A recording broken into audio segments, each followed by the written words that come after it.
nesse período que só se fala em Covid, para a gente mudar um pouquinho de assunto, né?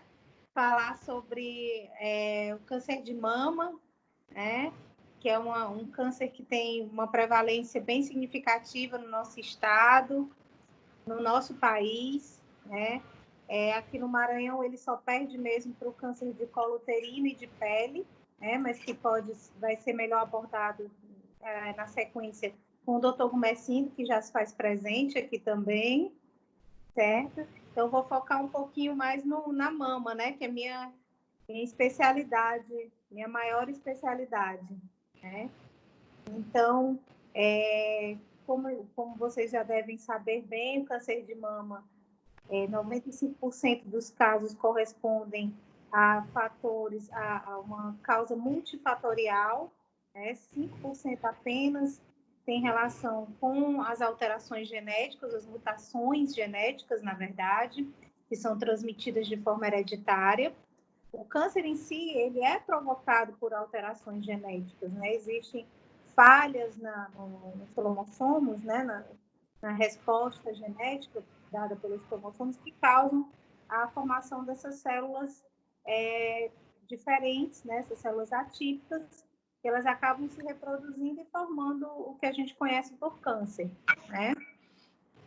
E aí, cada tipo tem um comportamento específico, né? O mesmo de mama, ele tem vários subtipos que podem ter comportamentos bem diferentes, podem ter uma capacidade de metastizar, de formar doença à distância maior, alguns subtipos, e outros já nem tanto, né? Alguns podem levar bastante tempo para causar uma doença realmente significativa, uma doença palpável, uma doença diagnosticável, e outros podem levar bastante tempo para que você encontre alguma alteração no exame clínico, até mesmo nos exames de imagem precoce, né? E, assim, é uma doença bem de vasta apresentação, com muitos como eu posso dizer, com muitas condições de tratamento, com muitas peculiaridades, né? E aí a gente tem muita coisa para abordar, né? Eu acho que seria interessante, Conceição, se tiver algum questionamento, fica até mais fácil para a gente poder tá transmitindo a informação, né? Se tiver alguma pergunta, né, para mediar, que aí eu já respondo e já vou desenvolvendo para vocês as dúvidas. Então, eu tenho uma pergunta, doutora. O câncer de mama, 95%, são fatores ambientais? Isso, são multifatoriais. Isso, são 95% se deve a multifatores. O principal é a idade, né? Então, as mulheres a partir dos 40 anos, elas têm uma tendência maior a desenvolver as mutações que vão causar, vão culminar com o câncer de mama. Não que mulheres mais jovens não tenham, elas podem ter sim, mas é mais raro, né? Mas, principalmente idade, os hábitos, né? Mulheres que menstruam muito cedo e que vão entrar em menopausa também de forma tardia, né? Ou seja, quanto mais ciclos você tiver, maior o risco de desenvolver o câncer de mama, certo? Mulheres que gestaram pouco, mulheres que não amamentaram, elas têm um risco maior também, né? Então, assim, 95% dos casos não é um fator específico, é a junção de vários fatores que podem levar. O uso de reposição hormonal na menopausa também tem uma relação importante, né, nos cânceres diagnosticados na menopausa. O uso de anticoncepcional ainda é controverso, né, ainda não tem estudos robustos que levem a gente a contraindicar o uso de anticoncepcional visando prevenir um futuro câncer de mama, né? Já esses 5% estão relacionados a mutações, né, que são transmitidas entre mães, irmãs, e até mesmo para avós, né? E até em menor quantidade parentes de segundo grau, né? Numa menor frequência, na verdade. No Nordeste, a gente encontra muitas dessas mutações devido a algumas comunidades terem muitos casamentos entre primos, né, entre parentes de primeiro grau, e acabam carregando mutações, podem carregar essas mutações que aumentam o risco de mama, de ovário e de outros cânceres que têm como origem as mutações genéticas, né, as mutações hereditárias. Uhum. Então, aqui a gente encontra uma parcela considerável da população com câncer dessa origem, né? Tendo por essa etiopatogenia. Entendi. Doutora, até você conseguir apalpar o tumor, né? Até ele iniciar, essa fase inicial dele, até conseguir se apalpar esse tumor, leva quanto tempo? A gente sabe que o câncer ele pode levar anos, né, para você detectar, né, perceber. O de mama leva, em média, quanto tempo para isso? Para um tumor se tornar palpável, em média, ele já tem que ter pelo menos 1 centímetro. Dependendo da densidade da mama, né, pode até ser um pouquinho maior. Como eu te falei, a mama tem alguns tipos de tumores que têm um crescimento um pouco mais acelerado, né? E aí pode ser de pouco tempo que você venha encontrar uma alteração já com 1 centímetro já diagnosticável ao exame clínico. Mas existem os tumores menos agressivos, que até são os mais comuns, né? Que a gente encontra com mais facilidade, que eles levam mais ou menos uns 10 anos para apresentar alguma alteração perceptível ao toque, né? Com o auxílio da imagem, a gente consegue de forma mais precoce encontrar, né? Quando ele ainda não é palpável, né? Por isso, essa questão que a gente bate sempre nos exames de rastreamento. Não é que você fazendo exame de rastreamento, você vai evitar de ter câncer. Não, você vai ter um diagnóstico precoce que vai te levar a um tratamento mais cedo, tratamento menos agressivo, certo? E com maiores chances de sucesso, maiores chances de cura. Porque, lógico, quando você pega uma doença já em estágio avançado, muitas vezes você consegue tratar, mas o paciente não obtém cura. Ele vai conseguir conviver com a doença controlada durante muitos anos, mas algumas vezes você não alcança a cura. Entendi. Só um pouquinho, só admitir quem está querendo entrar. Pessoal, alguma pergunta para a doutora? Fiquem à vontade, aproveitem a oportunidade. Doutora, boa noite. Me chamo Cleiton. Eu gostaria de saber, assim, a partir de que momento a mulher, ela precisa começar a, vou dizer assim, ser rotina a mamografia. Assim, quando que essa iniciativa deve começar a ser tomada, esses exames? Virar rotina, assim, a mamografia? Certo. Os nossos protocolos da SBM, da Sociedade Brasileira de Mastologia, da FEBRASGO, Federação Brasileira de Ginecologia e Obstetrícia, da SBCO, né, Sociedade Brasileira de Cirurgia Oncológica, recomendam iniciar a partir dos 40 anos, principalmente relacionado à nossa população brasileira, né? E esse exame deve ser feito anualmente. Existe uma discussão eterna entre as recomendações das sociedades das especialidades e as recomendações do INCA, que é o Instituto Nacional do Câncer, que é de onde saem as diretrizes que dão o suporte ao Ministério da Saúde. Entretanto, já tem vários estudos bem sedimentados visando a nossa população, porque os estudos que o INCA se baseou para indicar a mamografia a partir dos 50 anos foram feitos em estudos canadenses, em estudos com uma população de outro perfil. Lógico, estudos grandes, estudos robustos, com N's grandes, né? Mas já existem estudos no nosso meio, né? Entre eles o estudo Amazonas, que foi feito na população brasileira, é um estudo recente, de 2000, foi publicado em 2018, e que já respaldam que a nossa população, o ideal é ser feito o rastreamento a partir dos 40 anos. Porque cerca de 40% dos cânceres de mama ocorrem nesse período, de 40 a 50 anos. Antes dos 40, ainda não temos respaldo para indicar um rastreamento em massa, né? Então, assim, no momento, o que se tem de estudos, de protocolo com benefício, quando a gente indica um protocolo a ser seguido, a gente pesa o risco e o benefício. Então, o que se tem, que o benefício compensa o risco, os custos que se tem, né, para a realização do exame mamográfico. O que se tem realmente é que a partir dos 40 anos, todas as mulheres devem realizar o exame mamográfico, o rastreamento mamográfico. Ultrassom, ressonância são exames complementares à mamografia, eles ainda não têm nenhum estudo que comprove que ele possa substituir a mamografia em termos de rastreamento.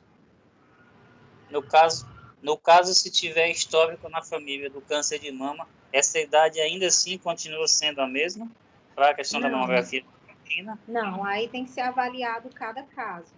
Se ele tem, se a mulher em questão tem um histórico familiar, o importante é ela passar com um especialista, com um mastologista, e ele vai avaliar realmente se ela teria indicação apenas de iniciar o rastreamento usual, essa recomendação é usual para todas as mulheres, né?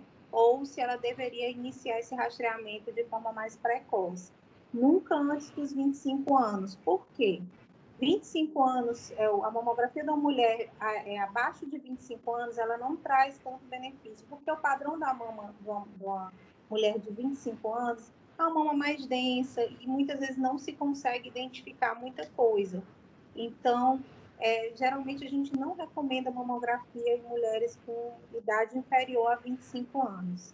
Então, daí a importância de mulheres que têm um histórico familiar importante ser avaliado por um especialista, seja ele o mastologista ou o cirurgião oncológico, que ele vai orientar qual a melhor forma dessa mulher ser conduzida em termos de rastreamento, de uma prevenção precoce, né? Seja uma prevenção secundária.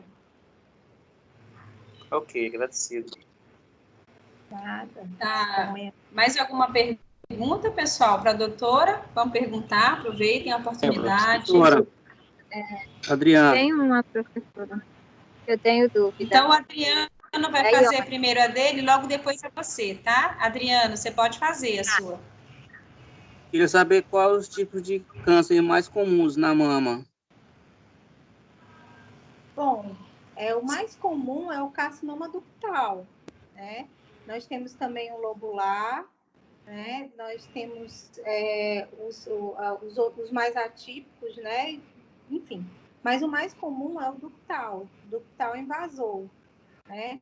Na nossa população, infelizmente, a gente encontra mais os subtipos mais avançados exatamente porque a gente, não sei se por uma questão cultural também, as mulheres demoram um pouquinho a procurar o especialista, tem uma certa resistência para fazer os exames de rastreamento. Então, aqui, infelizmente, a gente ainda diagnostica já tumores já maiores, a gente não tem ainda conseguido inverter, como nos países mais desenvolvidos, né? Que a gente diagnostica já ainda no comecinho, quando ainda não tem expressão clínica. Mas o mais comum é o carcinoma ductal.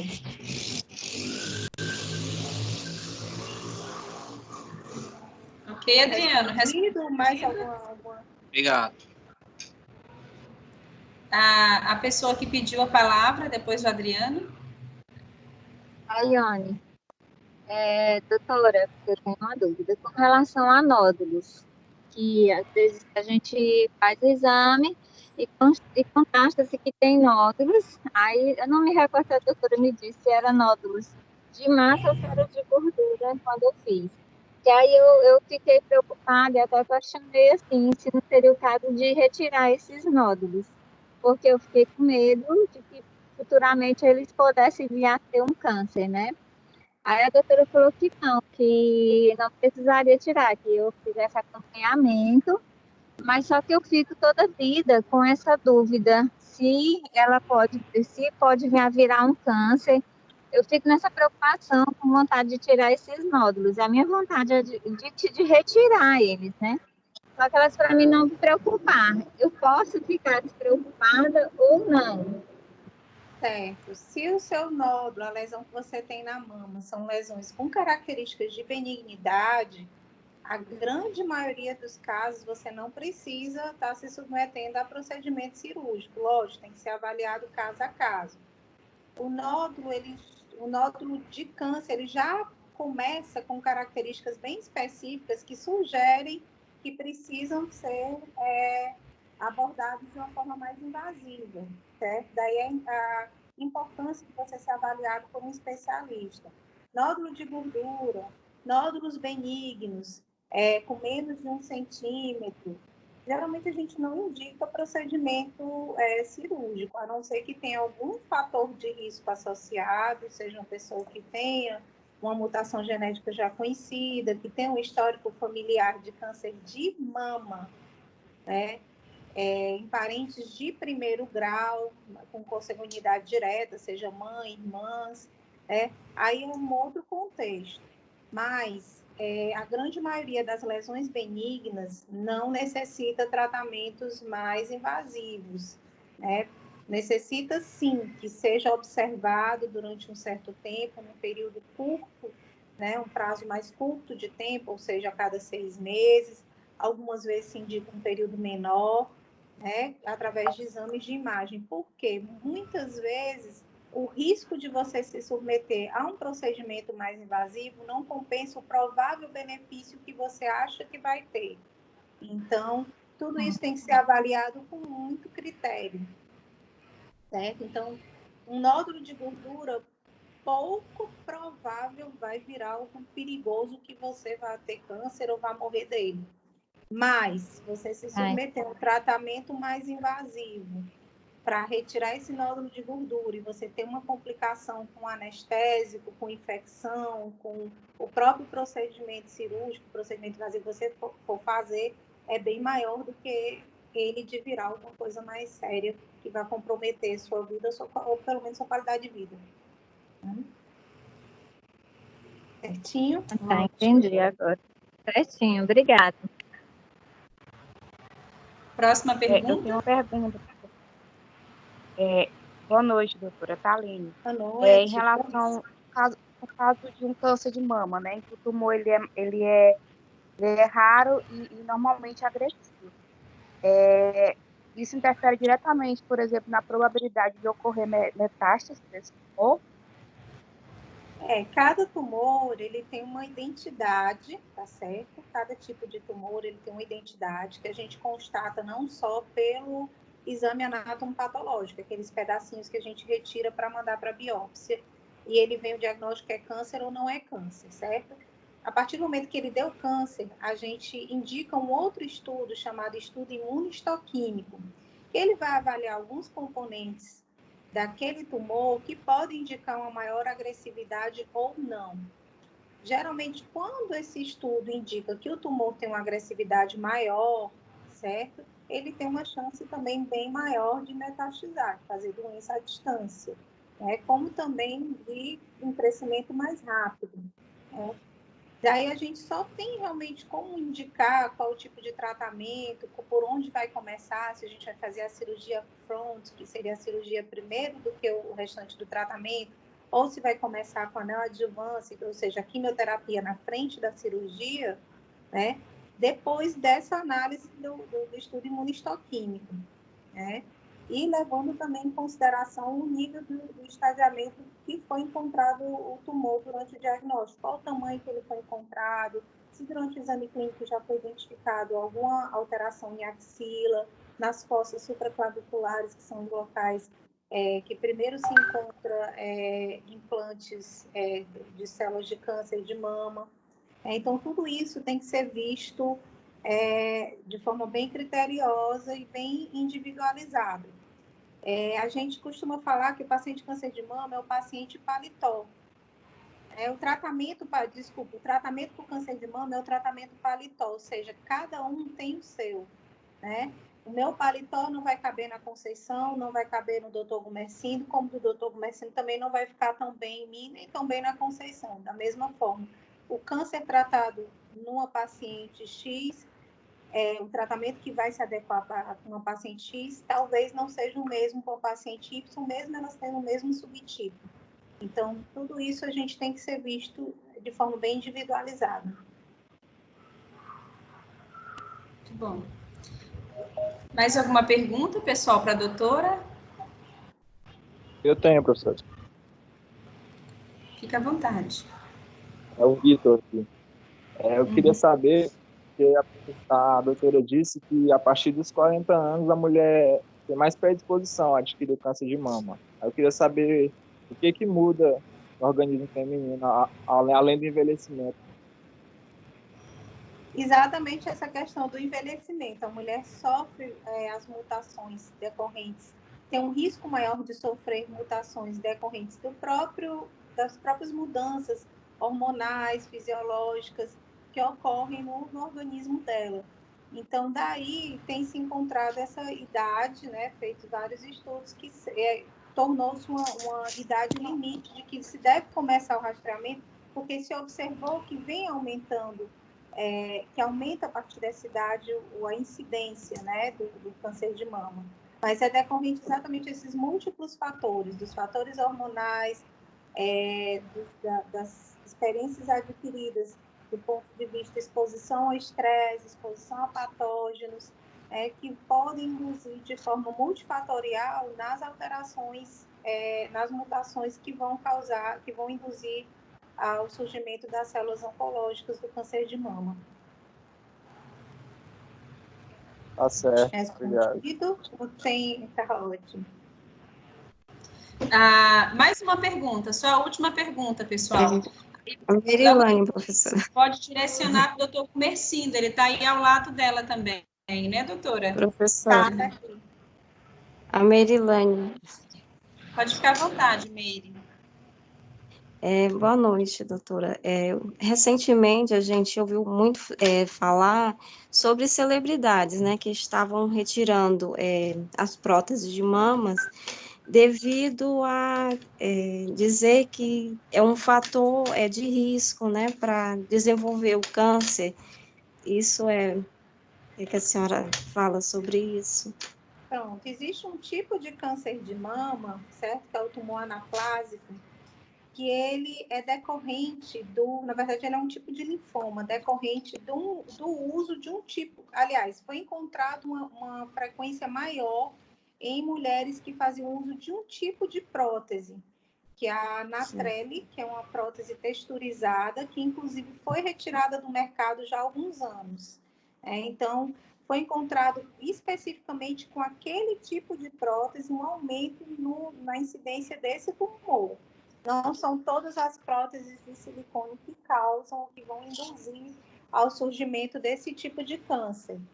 Então, houve realmente esse problema, que graças a Deus já foi bem, a própria indústria responsável pela prótese fez um recall, né? Então muitas mulheres foram submetidas, que tinham colocado a prótese, foram submetidas à avaliação, e aquelas que foram encontradas alterações sugestivas, né? Era o surgimento do seroma, já com bastante tempo de colocação de prótese, foi orientada a retirada, né? E a análise do material para ver se já tinha alguma coisa e se tivesse já iniciar o tratamento. Aqui no Brasil, ela não foi muito difundida, né, esse tipo de prótese. Então, nós não tivemos muitos casos, graças a Deus, né? E esse tipo de câncer, ele corresponde a menos de 1% de todos os tipos de câncer de mama que se tem documentado. Doutora, eu queria fazer mais uma pergunta. Sim. Em relação à prótese, ela impede de um diagnóstico de câncer? Ela pode esconder algum tumor? Como que... Não, hoje em dia, graças a Deus, os recursos de diagnóstico por imagem, né, evoluíram bastante, o que nos permite fazer um diagnóstico mesmo em pacientes que tenham colocado prótese, que tenham manipulado a mama com cirurgia plástica, porque não é só a questão da prótese. Muitas vezes, para fazer o reparo, né, estético, você, além de colocar a prótese, você retira tecido, realoca tecido, então são geradas cicatrizes, né, que podem gerar imagens falsas, né, futuramente, que às vezes mascaram ou mimetizam, na verdade, alterações como se fosse câncer ou alguma outra patologia. Mas, graças a Deus, hoje em dia nós temos muitos recursos diagnósticos que auxiliam no rastreamento e que diminuem a incidência dos falsos negativos e falsos positivos também. Trazem uma maior sensibilidade e uma avaliação também mais precisa das mulheres que têm as mamas manipuladas, não só com prótese, mas também com outros tipos de reconstrução. Então, hoje em dia, graças a Deus, isso não tem sido mais problema. Tá certo, obrigada. A próxima pergunta, vamos tentar direcionar para o doutor Gumercindo, que ele está ao lado dela. Vou passar aqui para ele, então, tá. Passar o bastão. Obrigada, oportunidade, Conceição. Obrigada, muito obrigada, foi muito bom. Boa noite, doutor.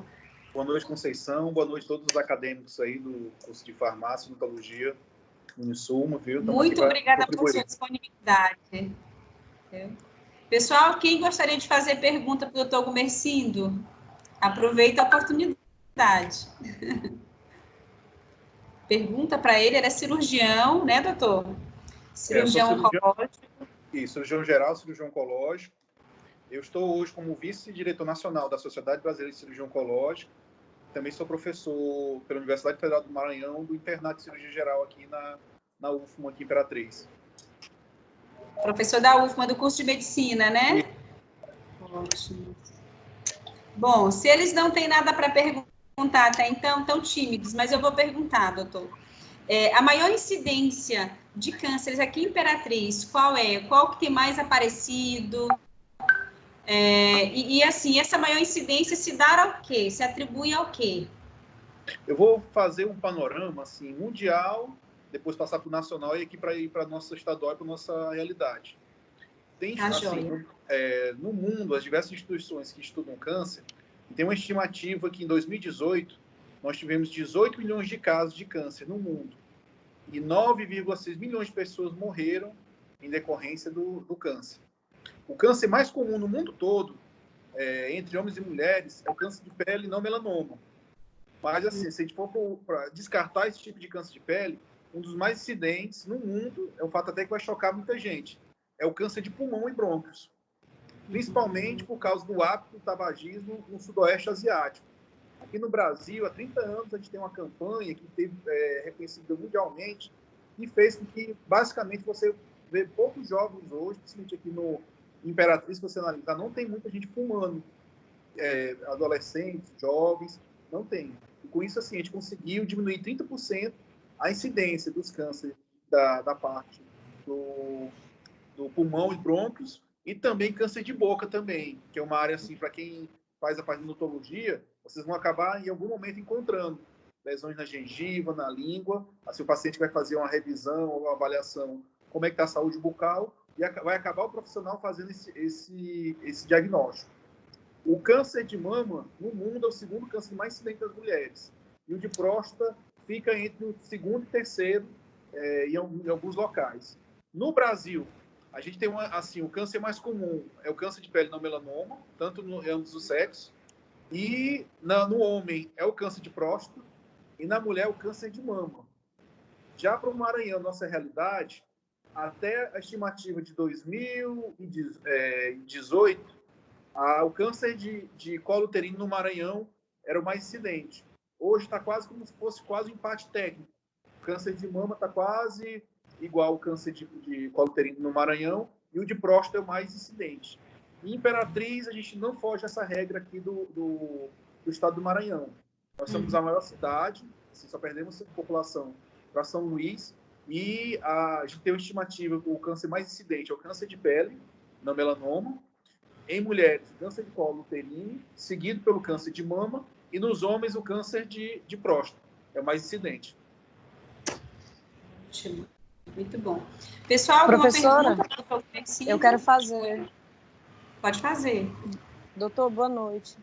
Boa noite. A mãe de uma colega minha morreu tem alguns meses. E aí, ela morreu em decorrência do câncer de reto. E eu queria tirar uma dúvida porque ela disse que a mãe dela começou com uma fissura, né? Que no caso de hemorroidas. E aí ela começou com uma fissura, e dessa fissura, quando ela ia evacuar, ela disse que a mãe dela sangrava muito. Aí eu queria saber o que acomete esse câncer. O câncer de reto, cólon e reto, que a gente considera, é o câncer que estende desde o cólon direito, transverso, esquerdo, pegando a parte, o sigmoide e combinando com o reto e canal anal, é um dos cânceres que tem aumentado muito a incidência no mundo todo.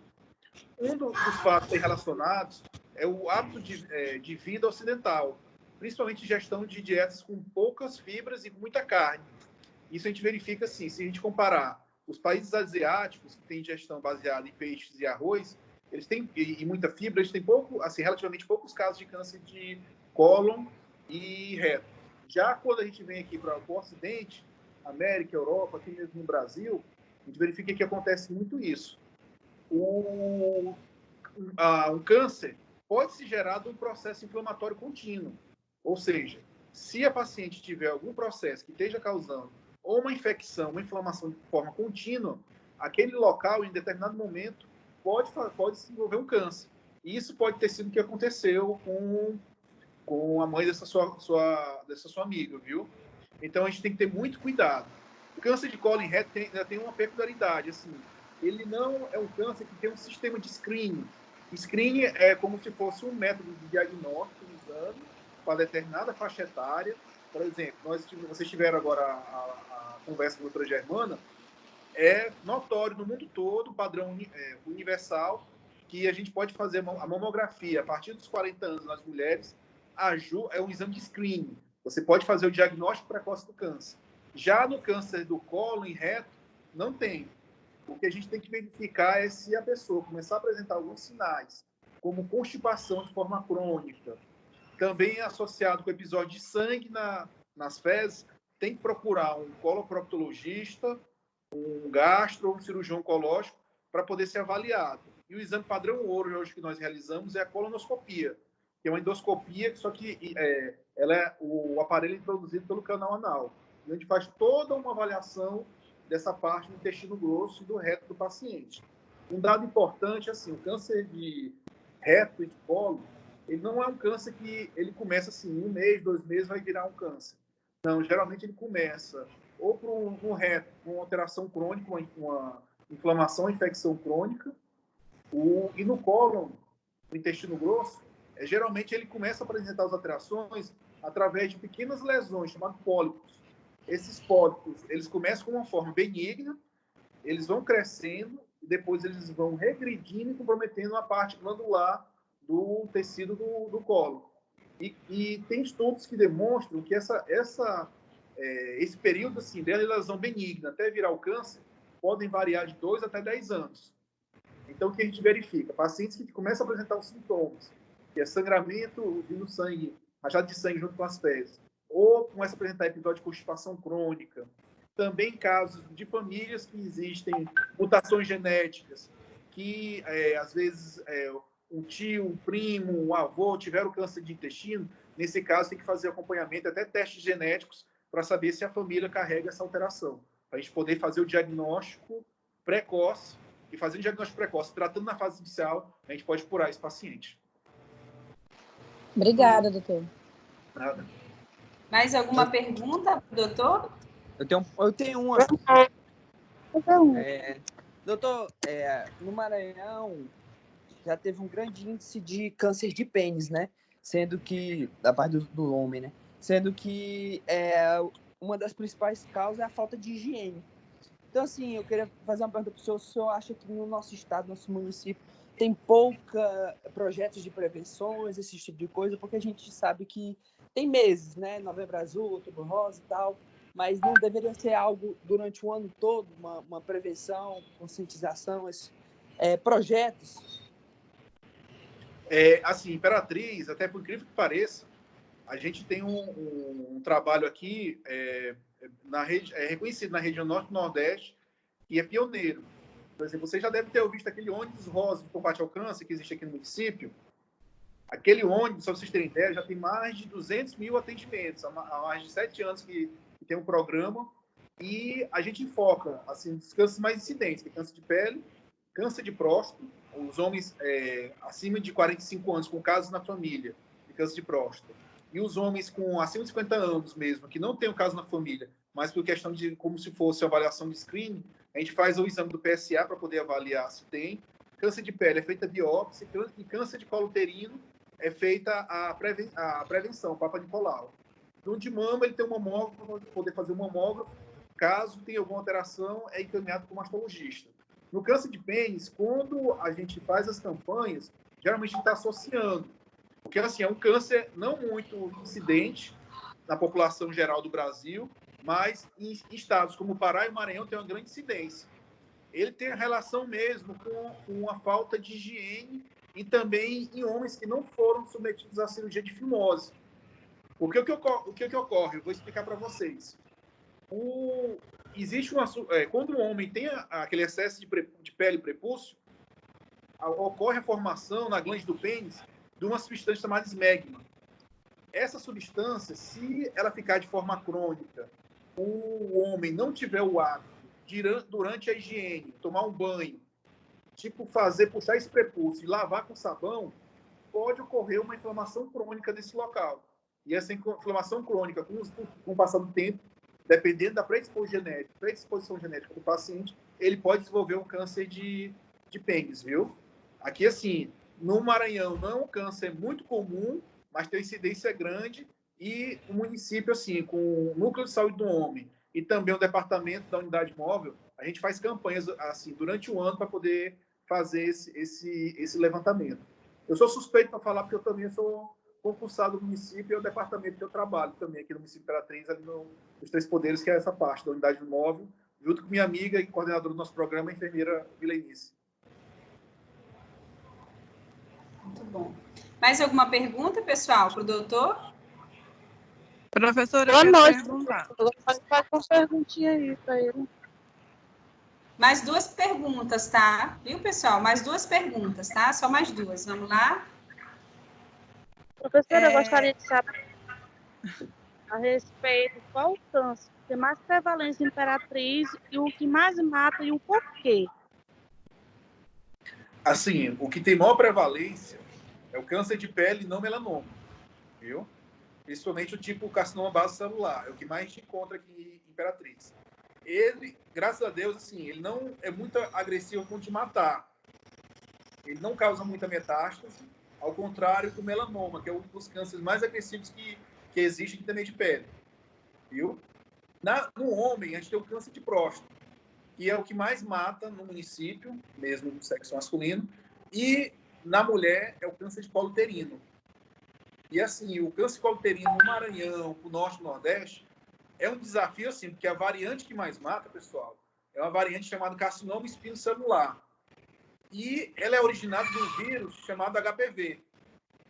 O que nos deixa, assim, angustiado, que, assim, países como o Reino Unido, Estados Unidos, há mais de 15, 20 anos, eles fazem um trabalho de vacinação nas crianças e adolescentes. A partir de 10 anos, tanto as mulheres como os homens são vacinados contra HPV. Sendo que a gente verifica que nos países onde essa campanha de vacinação deu certo, os índices de casos de mulheres que desenvolveram câncer de colo uterino, que é o pulinhagem espinocelular, praticamente assim, ficaram muito restritos. Correspondia, por exemplo, a 90%, hoje corresponde só a 5%. No Maranhão, infelizmente, o que a gente verifica aqui em Imperatriz, é o mais comum em 85% das mulheres, essa variante. Sendo que, através do exame Papa Nicolau, a mulher começando a ter vida sexualmente ativa, fazendo esse exame, a gente consegue ver a alteração e tratar antes de virar um câncer. E agora, com o advento da vacinação contra o HPV, a gente poderia erradicar essa linhagem de câncer causada por esse vírus. Mas, para vocês terem uma ideia, assim, no município de Imperatriz, agora em 2019, a campanha de vacinação só teve adesão de 45%. Então, vocês veem que 55% deixaram de tomar essa vacina. Porque as pessoas não foram, né? Não, é isso. É porque as pessoas não foram. Existem, às vezes, algumas informações falsas a respeito de efeitos colaterais da vacina que não são verdadeiras. E isso faz com que as pessoas tomem a vacina e se protejam. Porque você vai proteger aquela pré-adolescente, fazer com que tenha segurança para lesões causadas pelo HPV, tanto no colo uterino, como no pênis, na vagina, no canal anal, a pessoa não desenvolve esse tipo de câncer causado por esse vírus. Professora. Oi. Eu gostaria de fazer uma pergunta para o doutor. Boa noite, doutor. Boa noite. Eu tenho vários casos de câncer na família. O mais recente foi da minha mãe, que foi o câncer de reto, e ela fez a retirada do câncer, mas mesmo com a retirada do câncer e mudando, como foi recomendado pelo cirurgião e pelo médico que acompanhava a alimentação, ela continuou com muita constipação intestinal, conseguindo evacuar a cada 10, 15 dias. A solução encontrada por uma nutricionista foi a mudança radical da alimentação, passando para o crudívero. O que o senhor me diz sobre isso? Eu fiquei assim, bem impactada, porque é uma alimentação altamente restrita, né? E essa nutricionista apresentou alguns estudos dizendo que essa alimentação ela poderia eliminar em até 98% a chance de metástase, né, desse câncer sobre o organismo da minha mãe. O senhor tem alguma coisa assim que o senhor possa me dizer para me esclarecer mais, porque eu fiquei bem impactada com essa alimentação.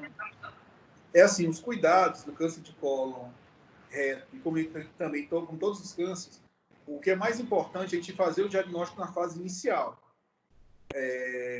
Todos os cânceres, a gente pode classificar ele, de uma maneira geral, do grau 1, 2, 3, 4. Sendo que o grau 1 é o grau inicial. E o grau 4, infelizmente, quando é já a doença bem avançada, que já existe focos da doença, que a gente chama, existem células desse tecido cancerígeno e outros órgãos, a gente chama de metástases.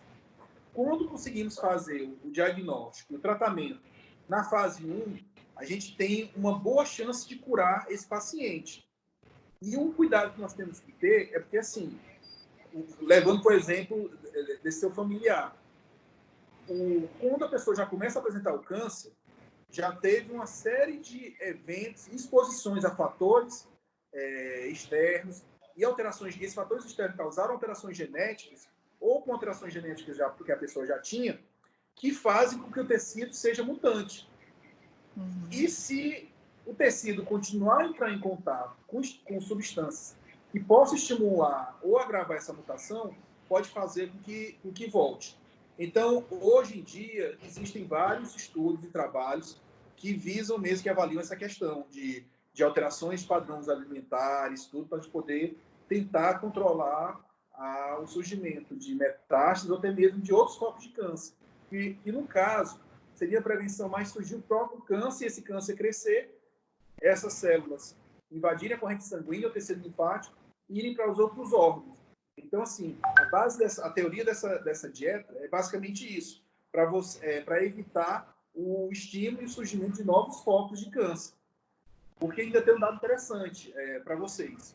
Todo paciente, desde o câncer de pele não agressivo, até um câncer de pâncreas, biliares, melanoma, que tem câncer, ele é feito um acompanhamento nos próximos 5 anos.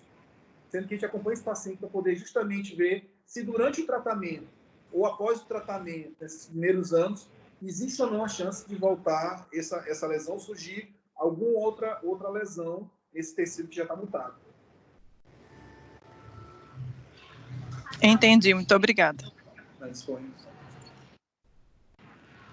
Pessoal, então, terminamos, tá?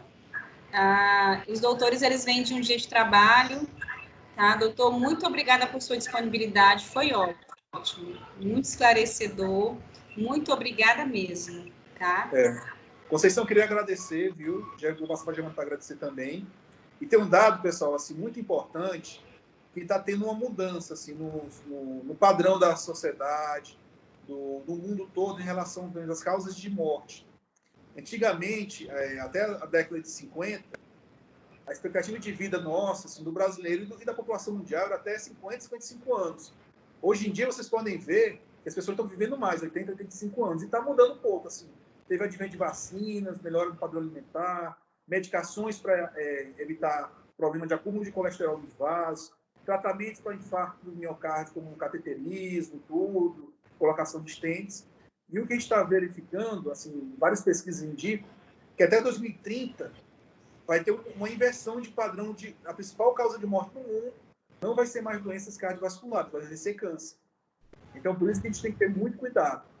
E um dado que, assim, a Sociedade Brasileira de Cirurgia Oncológica, que eu faço parte, uma preocupação que nós estamos tendo agora, no tempo de pandemia do Covid-19, é que, assim, todo mundo tem que ficar em casa, tem que ter cuidado, mas, infelizmente, tem estudos no Brasil que 80 mil pessoas, nesses 2 meses de quarentena, deixaram de fazer diagnóstico de câncer. Então, o que é que nós estamos esperando já para final de 2020 e início de 2021? Vai ter um boom de casos de câncer, viu? Esse vai ser, acho que, o principal efeito colateral dessa pandemia, vai ser isso. E isso vai acarretar muitas mortes. Vou dar só um exemplo para vocês.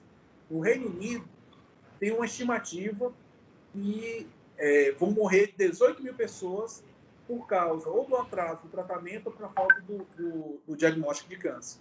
Então, não estranhe se a partir do segundo semestre que isso vai passar, vai acabar, vai diminuir esses casos, essa incidência do Covid-19, mas depois a gente vai se deparar com essa realidade.